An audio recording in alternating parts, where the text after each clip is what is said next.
Let's see. Okay. First, let's do share screen. Okay. Okay. All right. Okay. Boy, let's go to the top. And then let me see this. Wow. Okay. Hold on. We're getting there. From the beginning. Boy. And do you want to tell us a little bit about, well, I'll wait till you get yourself settled with that, but to tell us a little bit about your background. I know bits, but Yeah, I think I'm going to do that through this through this presentation. Okay. All right, hold on. Okay, so first off, I'll just start with just an anecdote and say that when I was, or like a year ago, I was talking to a friend of mine who said I could never be a pastor because I wrestle with my faith too much. And it made me laugh. And I said, most of the pastors I know, and myself included, wrestle with faith all the time. And in fact, the only difference is that we decided to turn pro. So I stand in front of you as a professional wrestler and a wrestler in many aspects of faith. But lately, Ukraine has been one that has tested some of my preconceived notions and caused some wrestling in my heart. And so this presentation is going to be about my experiences in Ukraine and about the history of Ukraine and this conflict. But it's also going to be about inviting you into that wrestling space about how do we respond to military violence? How do you respond to genocide? What are our questions about just war theory, pacifism, and all those things that I am wrestling with? So I don't have answers, but I invite you to enter the ring with me. So in another life, I was a Peace Corps volunteer in Ukraine. My wife and I, Madeline, served together. The Peace Corps has a policy that you can serve as a couple if you are married for 1 year before entering the Peace Corps. And we were married for 1 year and 5 days when we boarded the plane for Ukraine. And we flew there and neither of us had any prior experience with Russian or Ukrainian language. And we had only sort of a passing familiarity with the culture and history of the land that we would now call our home. We went through 3 months of training in the city of Chernihiv, which is in northern Ukraine and was unfortunately heavily bombarded in this past spring. And after 3 months of training in language and teaching, we were dispatched to our site. Madeline and I lived in a town of 27,000 people called Krolevets or Krolevets, depending upon your accent, in Sumy Oblast, in the northern part of Ukraine, kind of where Ukraine, Russia, and Belarus come together, not too far from that point.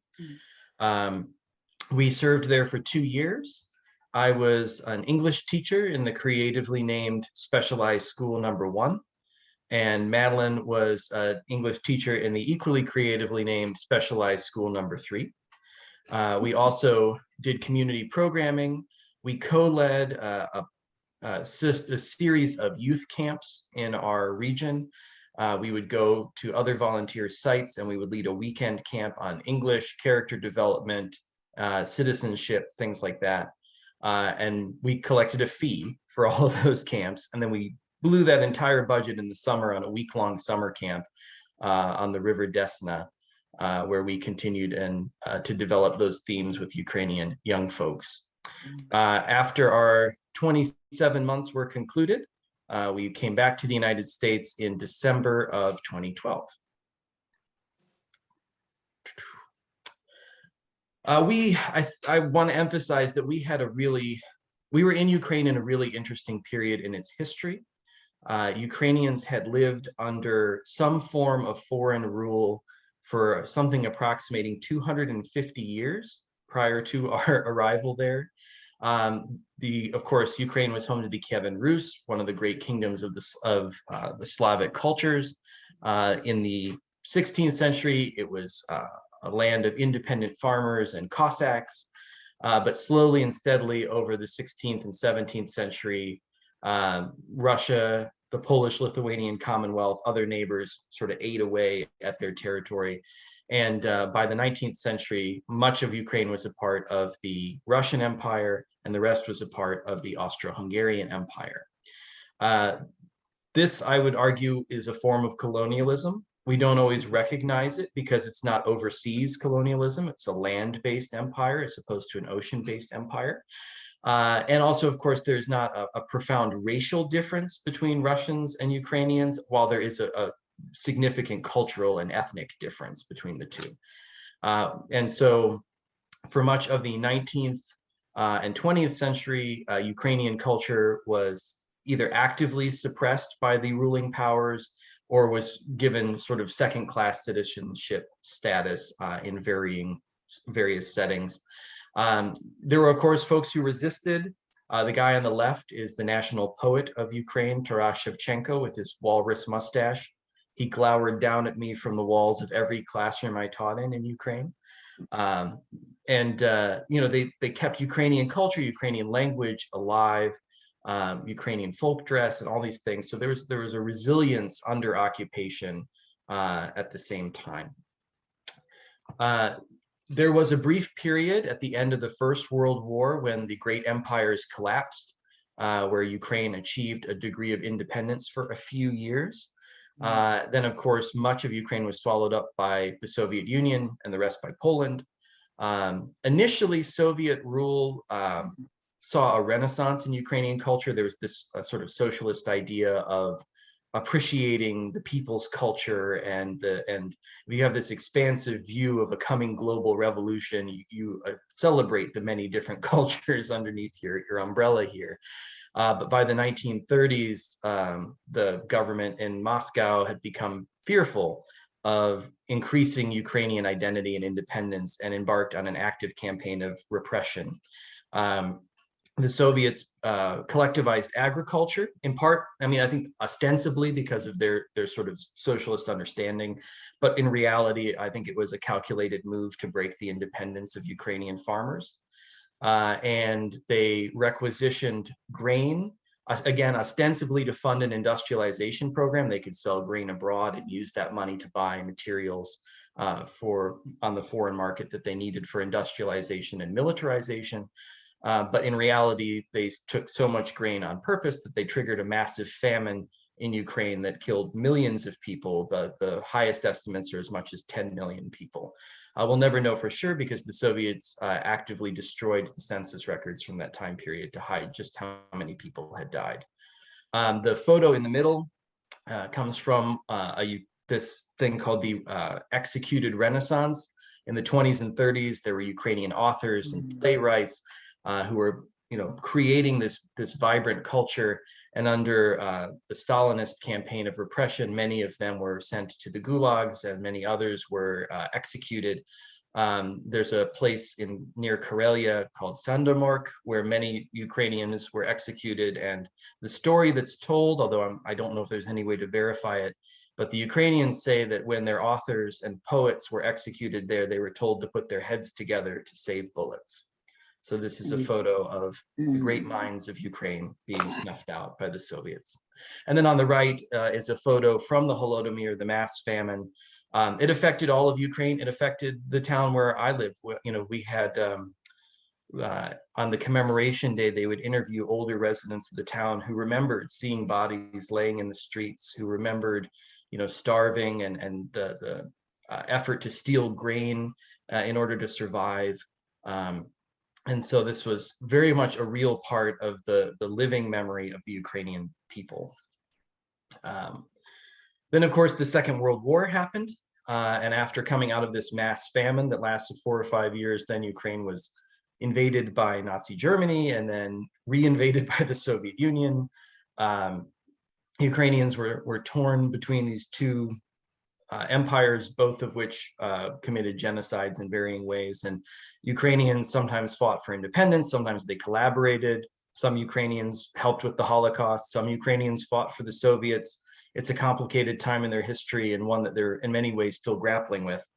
The upper left-hand photo is the World War II Victory Day celebration in the town where Madeline and I lived. So we actually got to talk to some of these folks and hear some of their experience. The upper right is a photo of the Babi Yar Memorial. Babi Yar was the site in Kiev where Nazi Einsatzgruppen executed the Jewish population of that region. So, coming through the Second World War, again, Ukrainian cultural resilience in the face of some really difficult challenges. But even after the war, so the Stalinist repression stops, you've got your Khrushchev years, you've got your space race, and at the time that I think older people who lived in the Soviet Union point to as not the worst time in their life. They had come out of the war, the economy wasn't terrible. But even in this time period, we can see how Ukrainians were treated as second-class citizens. Our town has a memorial to the Afghan war veterans.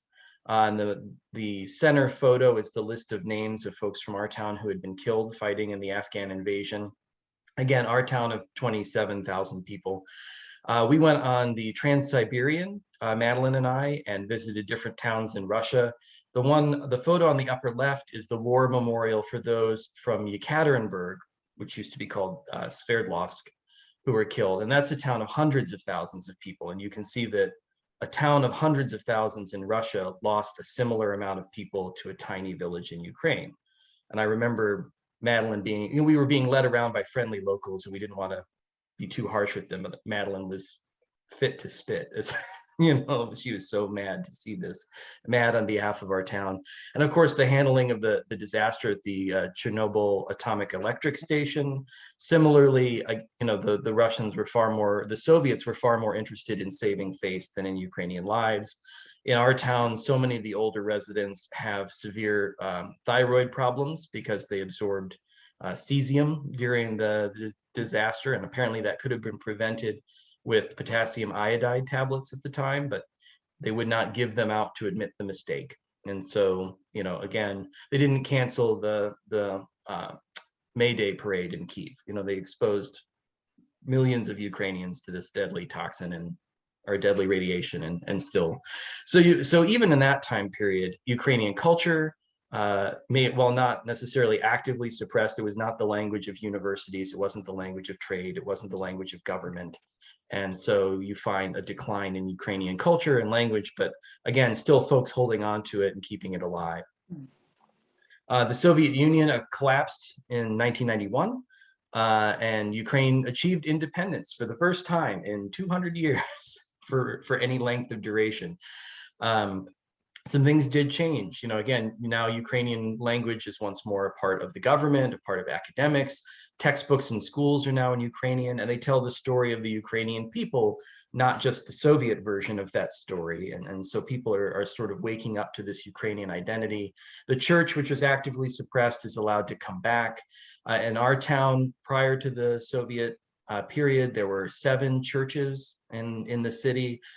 6 of them were destroyed. One of them was turned into a community center where they screened propaganda films. Ultimately, that church was returned to the control of the actual church and is now a church again. And you can see Madeline looking at it in this picture. And of course, again, education in schools, children learning about their Ukrainian identity. But it was an incredibly difficult time. I mean, this was a state-driven economy, and suddenly there's no state. So the salaries stopped coming, the pensions stopped coming. People are living out of their gardens, which fortunately Ukrainians are already kind of equipped to do to a degree. But it was a time of corruption, a time of violence. And so for many folks, it would be hard to say that, while they were happy to be independent, their quality of life didn't immediately improve. In fact, it greatly decreased in the coming years. By the early 2000s, the Ukrainians were climbing out. They'd started rebuilding things, they'd started moving forward. And part of that was a growing awareness of their connection to Western Europe and the ability to trade. Now that the Iron Curtain had come down, the ability to trade with Western Europe. But of course, still their government was strongly allied with Moscow. They felt many people I know felt it was very corrupt. And there was a highly contested election between Viktor Yushchenko and Viktor Yanukovych. I know those sound very similar to English speakers, but one was sort of a Western leaning person, and the other was the Yanukovych was the Kremlin's sort of chosen candidate. And Yanukovych won, but many folks believed that the election was corrupt. And even if the polls were not necessarily corrupt, the state media did not give equal time to the candidates. There were a bunch of reasons why people were upset and felt this was an unfair election. So they took to the streets, in particular to this, which is Maidan Nezalezhnosti, the Square of Independence, and protested. They shut down the government offices. The national courts voided the election. There was a rerun, and Viktor Yushchenko now became the president of Ukraine. So it was a moment of, people coming together to reshape their government. But then the next few years were very difficult. Yushchenko was unable to deliver on promises. He was poisoned by the Kremlin with heavy metals. Various, people felt that they had worked so hard and this had not turned out. The next election was also deemed to be a corrupt election, and Yanukovych, the Kremlin's backed man, came back into power. And so there was this feeling of malaise in Ukraine of, we tried everything, we put everything we had into this protest movement, we achieved a change in government, and nothing changed, and the other guy's back in power. That was the Ukraine I served in. There was a high degree of apathy, I would say, particularly on the part of older residents. There were massive potholes in all the roads, and people would say, what do you expect? This is Ukraine. The pensions wouldn't show up on time. What do you expect? This is Ukraine. There was widespread distaste for the government, but a belief that it was kind of like the weather. It wasn't something you could necessarily do anything about. But I remember our town had a folk festival, and the dignitaries from the president's political party were late, and they wouldn't start the festival until they arrived, and then they arrived, half an hour late, and everybody booed furiously as they took their seats. I remember one winter, the building was often very cold. I would teach in classrooms that were 40 degrees often in the winter time. And then one year it was warm, and I said, why is it so warm this year? And they said, it's an election year, so they turn the heat up on election years. And we had a neighboring town called Konotop. They have this beautiful fountain. I called it the election fountain because it would only run the month of an election.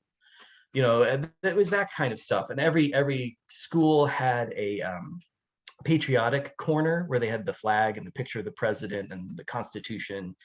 And I remember on Red Army Day, all the teachers stayed after school and had a party in the teachers' lounge, and it was a Ukrainian party, so there was a lot of adult beverages going on. And I remember the custodian of the school grabbing me by the arm and leading me out to this patriotic cabinet so that he could drunkenly make lewd gestures in the direction of the president. And we were living in central Ukraine, not sort of the Ukrainian patriotic heartland, but even here, people were deeply upset with the way that things were going, but again, felt they couldn't do anything about it. We were there during a very important moment in Ukrainian cultural history, I would argue. Ukraine and Poland were selected to host the European Soccer Championships, Euro 2012. And the attitude amongst the Ukrainians I knew was that this was their coming out party. We are going to go and show all these tourists from Western Europe are going to come to Ukraine. They're going to see we're a real country, that we are open for trade, open for tourism, and things are going to change for us. And, they renovated or constructed new stadiums. They reworked their airports.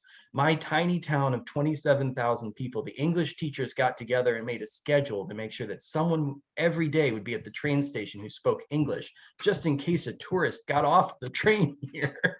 And, we're on the line from Kyiv to Moscow. I don't know who they thought was coming, but there was just this feeling that we're all in this together. We're spending money, we're spending effort, and this is going to be our moment to really reach out to the West. And so it was a great success.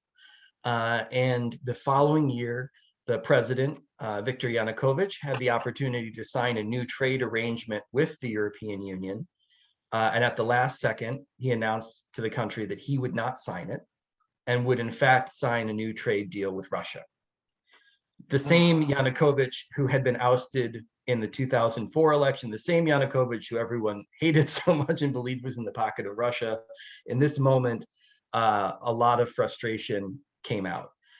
It was small at first. A group of students went to Maidan Nezalezhnosti, that's the Independence Square where the 2004 Orange Revolution had happened. They had been forbidden from doing so during the 2010 election. The police had closed the square for the entire duration. But they went back, and the state incredibly overreacted, sending out riot police to beat these young students, and video of it circulated in the media. And the next night there were more people, and not just students, older folks, people from the community. And the police tried again and failed to clear the square. And that's when people realized something was happening. And so then for the next few weeks, the Ukrainian people took over that square, and then they expanded out and took over the government buildings around that square. And they were able to take over the heart of the capital of Kyiv. And the police tried repeatedly to clear the square with violence, with tear gas, but could not. And I remember, people were sleeping on the floors of government offices. They were sleeping in local churches. And the bells of the St. Michael's Monastery rang out an alarm. The police were trying to clear the square one night, and they needed everybody to show up and resist. So the bells of the monastery rang to call all of Kyiv to the defense. And the last time they had done that was during the Mongol invasion in the 14th century. So this was a national effort by people of all walks of life. Teachers from my school went, my former students went. My friend Michael, who's a pastor in the Western PA Annual Conference, was a missionary at the time. He went, all these people were there. And finally, the state tried to play its last card. Whether we don't know whether they were Ukrainian, police allied with the president, or actually even Russian police who'd come in for this, but snipers began firing on people in the crowd one day. And that touched off a wave. Now the protests spread across the country. My friends in Western Ukraine talked about going to the police station to arm themselves and avail themselves of the weaponry there. And it's like, now it became a nationwide revolution. The president fled the country, and then Ukraine was able to have an election that was independently verified by international monitors. They elected a new president under the scrutiny of the world. That president lost his next election and was replaced, which I always point to say that's the mark of a good democracy, is the peaceful transition of power after a just and fair election. And so the Ukrainian folks were able to retake their government. But of course, the Russians were not thrilled to see this colonial vassal of theirs suddenly independent. So they took steps relatively quickly. The Russian Navy that had leased bases in the Crimean Peninsula left those bases and took over the entirety of Crimea. And depending upon who you asked, they either fostered an uprising amongst Russian speakers in eastern Ukraine, in the Donbass, or they created one whole cloth with secret operatives and military folks, maybe something in between. But that touched off a war for the Donbass. It ultimately settled into a stalemate that lasted from 2014 until now, until the 2022 invasion. So Ukrainians are very careful. People talk about we're in the 11th month of this war, and they say, no, we're not. We're in the 9th year of this war. This has been our reality to one degree or another for a long, long time. Then in many ways, I did not believe this invasion would happen. I was one of those folks who thought that the troops massing on the border were a demonstration of power by the Russians, meant to coerce, meant to frighten, maybe to wring concessions out of Ukraine or the West. I didn't think they would want, they're a country of 150 million people. The Ukrainians are a country of 50 million people. They just don't have the population to police that nation if it decides not to be policed. And they had what they wanted. They didn't want Ukraine to join the European Union, and they didn't want Ukraine to join NATO. And they couldn't. You cannot join the European Union with an active territorial dispute, and you can't join NATO in the midst of a war. So as long as that low-grade conflict continued to simmer out east, the Ukrainians were prevented from doing what the Russians were afraid they would do. And And of course, they were also hampered by the need to spend money and attention on this war in much the same way that their budget is hampered by having to maintain the safety of the Chernobyl plant. They have these millstones around their neck that they have to work against. But I was surprised, and the Russians did in fact invade Ukraine, and I've been doing a daily update since that started. Some of you have seen it on Facebook.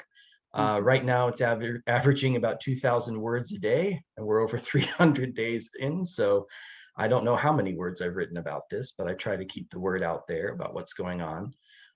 Everyone expected Ukraine to collapse. The Ukrainians had spent the 8 years of low-grade conflict well, preparing themselves not for some existential threat, but for a threat they knew was coming. And they managed to resist. The Russians tried to capture the capital of Kyiv. They failed. Then they tried to capture the Donbass. Again, they failed. And the Ukrainians were actually able to regain territory in a variety of regions, in Kyivska, Sumska, Kharkivska, and now, what's the one? Khersonska oblasts. And so the balance is in question at the moment. There's sort of a winter hiatus. There's heavy fighting, but not a lot of maneuver. And everyone's kind of wondering what 2023 will bring. So the questions that I'm wrestling with relate to how the United States, how the church should respond to a conflict like this. It is my belief that Russia's invasion of Ukraine was totally unprovoked. You'll hear folks say things like, they had to stop, the Russians felt threatened or had to stop the expansion of NATO. I personally don't find much weight in those. I don't find them to be convincing justifications to invade a free and sovereign nation, and to attempt to depose a democratically elected government. But even if the cause behind the war is unjust, there's the question of the way in which you propagate the war. And I would argue that while there have been regrettable incidents in both sides throughout wars and throughout this war, the Ukrainians have largely abided by the international standards for how one engages in military conflict, minimizes civilian casualties, and limits themselves to military targets. Whereas from what I have seen, from what I understand, and from the Ukrainians I know, Russia has engaged in a systematic campaign of intimidation, human rights violations, and just general abuses. I wasn't even sure how to make this slide because there's so much to talk about, but I think so many of us heard about what was found in the neighborhood of Bucha in Kyiv after the Russians withdrew. Summary executions. The United Nations described the use of sexual violence as a weapon of war. And if you thought that was an isolated incident, a very similar pattern of evidence emerged from other liberated areas. The lower left photo is from Izum after the Russians were pushed out of that part of Kharkiv Oblast. The Ukrainians found mass graves that included prisoners of war, that included local civilians, including children.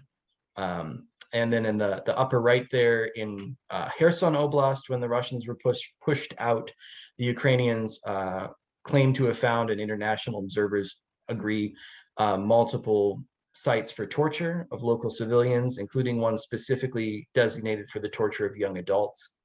And the photo on the upper right is graffiti inside one of the cells in one of these torture facilities that contains the Lord's Prayer.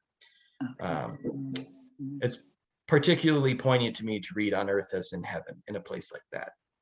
So, but this is where I wrestle, because the United States now and many other nations are actively supplying weaponry to Ukraine.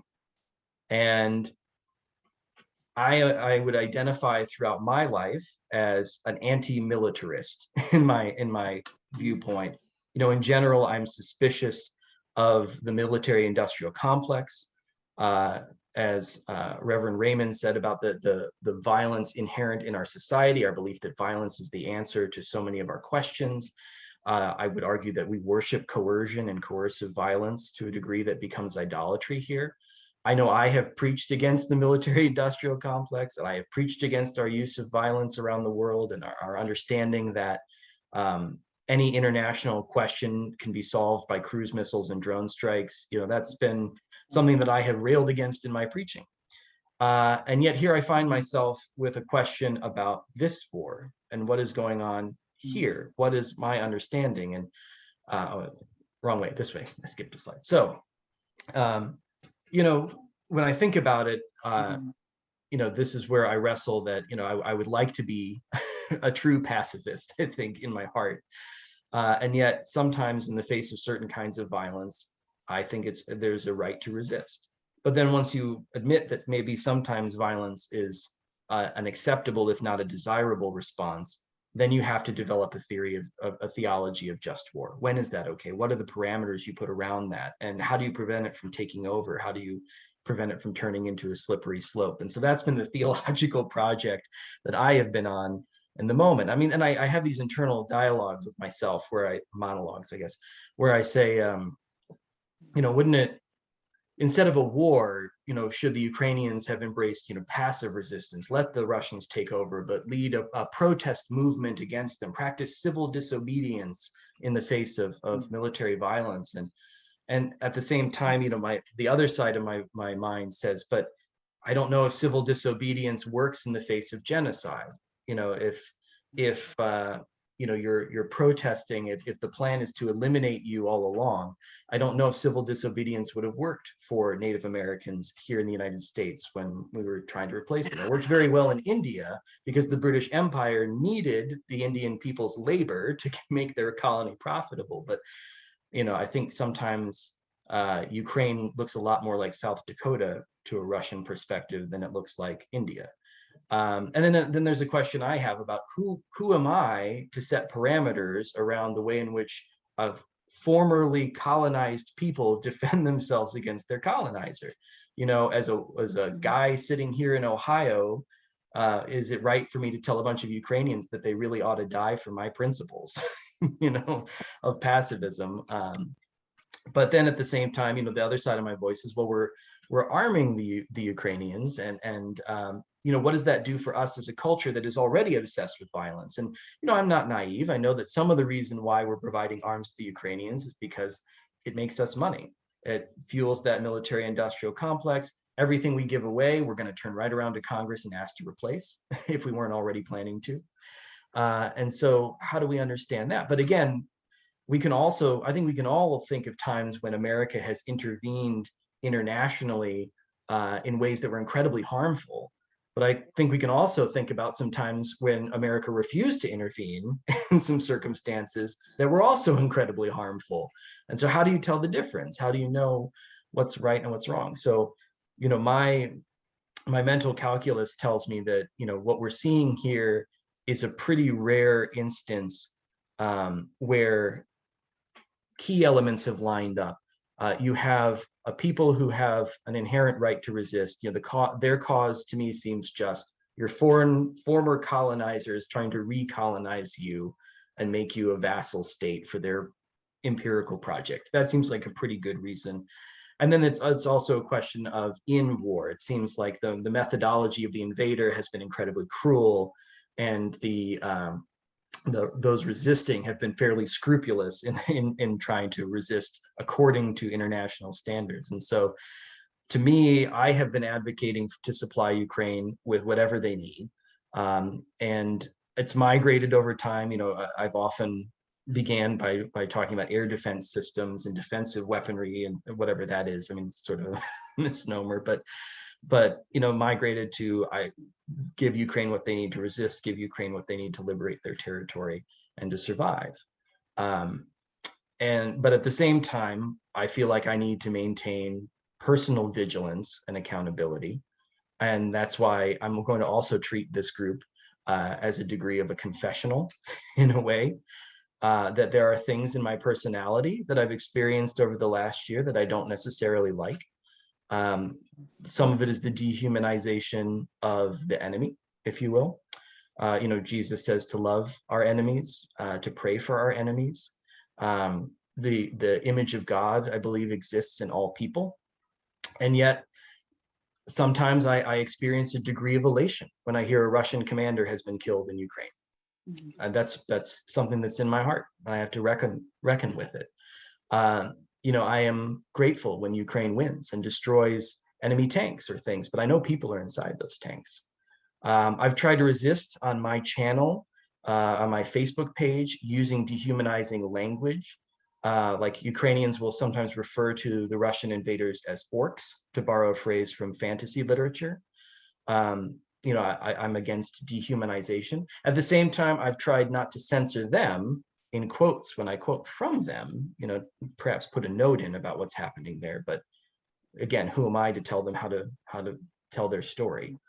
And so I think this is one of the great challenges. I mean, once you step away from complete and total pacifism, then you're in this place where you have to have an ethic around when and if violence is ever justified, and then you have to have incredible vigilance and accountability partners and others to prevent you from turning into the thing you hate and becoming someone who dehumanizes others.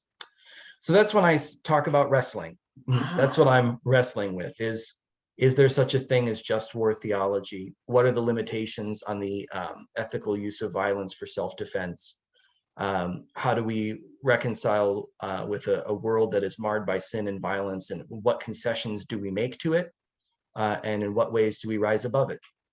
And I'm still not sure I have any of the answers, but I don't know if we have any time for discussion. I'll just tell you these questions. Maybe you can answer them in your own minds, but what I would like you, if you haven't already, maybe you do this every day too, but if you haven't already, wrestle with your theology around violence. What is self-defense and what are the limits there? And here's a few questions that I always like to ask. Would you give money to humanitarian aid in Ukraine? Would you give money to refugees fleeing Ukraine? Would you give money for food and shelter, things like that, generators? Would you give money to the Ukrainian military for non-lethal purposes, medical kits, water filtration, things like that? Would you give money to the Ukrainian military for non-lethal military equipment, night vision goggles, drones, things like that? Would you give ammunition? Would you give weaponry? Where do you draw the line in your personal ethic in this or other similar circumstances?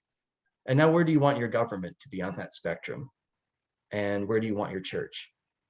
And think about those things. So that's what I do. Wow. So, and that's my presentation.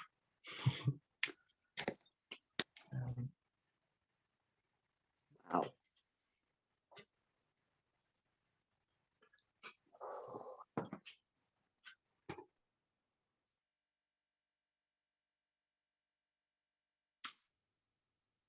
Thank you. I saw Judith raise her hand. Did you? I just wanted to mention a program that I went to in July here in Kent. The man's name I will probably mispronounce was Yuri Fedinsky. And he was actually born and raised in the United States. His parents and grandparents came from Ukraine. And he decided when he was in his 20s that he wanted to go back to Ukraine and work with the culture and learn the culture of the music, especially. He built his own instruments based on the old instruments that were destroyed and everything. And he said some wonderful and amazing peace-filled things. He said his musical instruments were his weapons of war. And he was going around the United States speaking for Ukraine. And he did include, if not prayer, then at least an understanding of the Russian people that they didn't want this war either, that they were people just like us.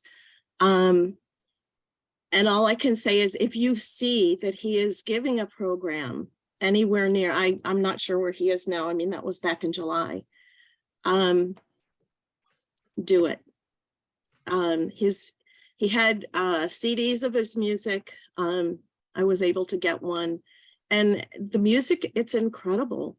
And I guess for myself, music is an extremely important part of life.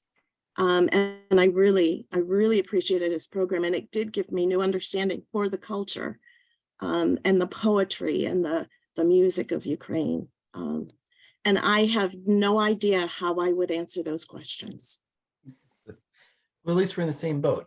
But yes, Ukraine, Ukrainian musical culture is a really cool thing, and it permeates so much. Madeline told a story about the women of her school had a picnic for Women's Day, and they were sitting out by the lake in our town, and the women decided to start singing folk songs. And so they sang for about 30 or 40 minutes because somebody said, let's sing songs about oak trees. And they sang for 30 minutes all the songs they knew about oak trees. And then someone said, let's sing about maple trees or birch trees. That was it. And then they sang for 20, 30 more minutes songs about birch trees. And we still haven't even made it through the foliage yet. You know? So it's a beautiful culture.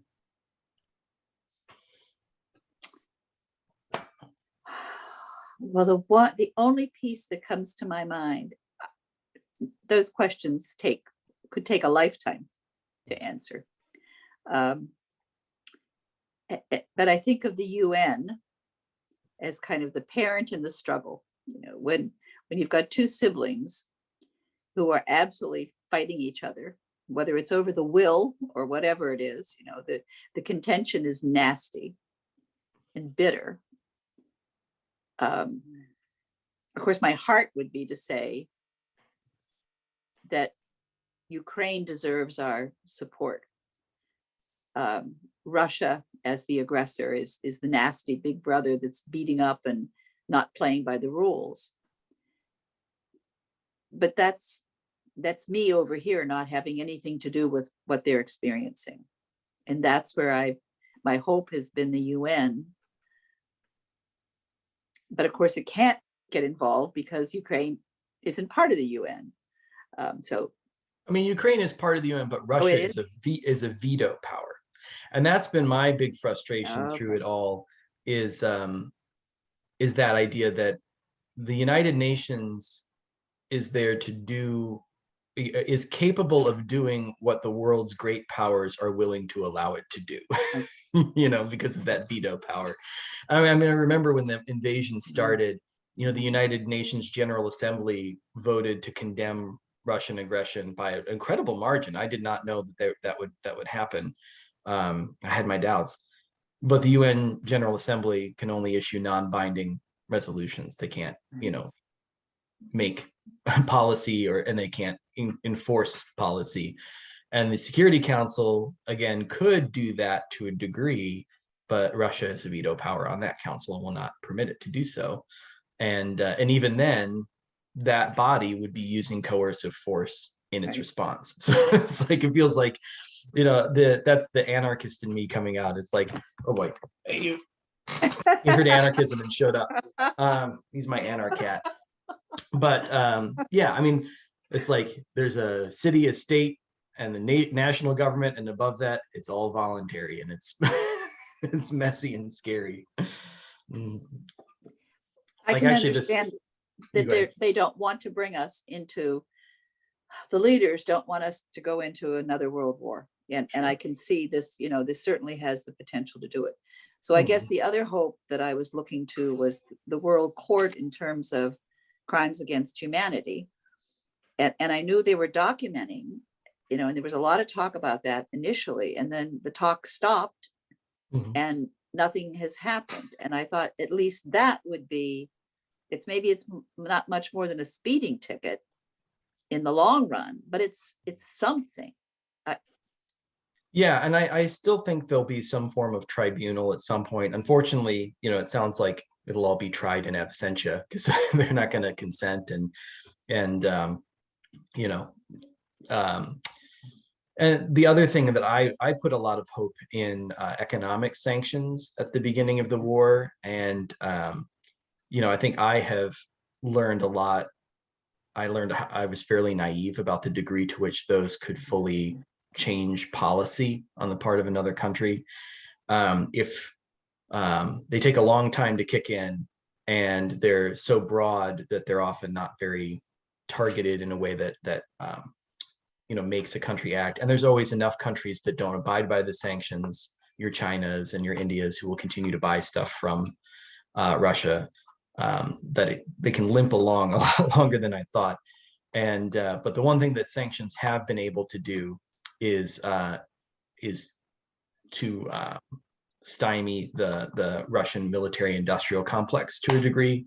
You know, they are running low on precision guided missiles because we will not let them import processors and chips and things that they need to make those missiles anymore. But to get there, we had to watch as the Russians fired 500 cruise missiles at Ukraine over the last 9 months. So, you know, eventually they start to run low, but, you know, it's just, you know, how much can you take?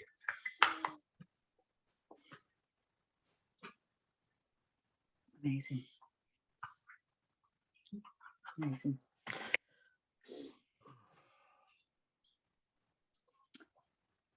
I see the comments of support for you and Oh, the thank you. respect that you receive. We very much appreciate, in smaller circles, we hear much of how valuable your postings are. Thank you. I appreciate it. All right.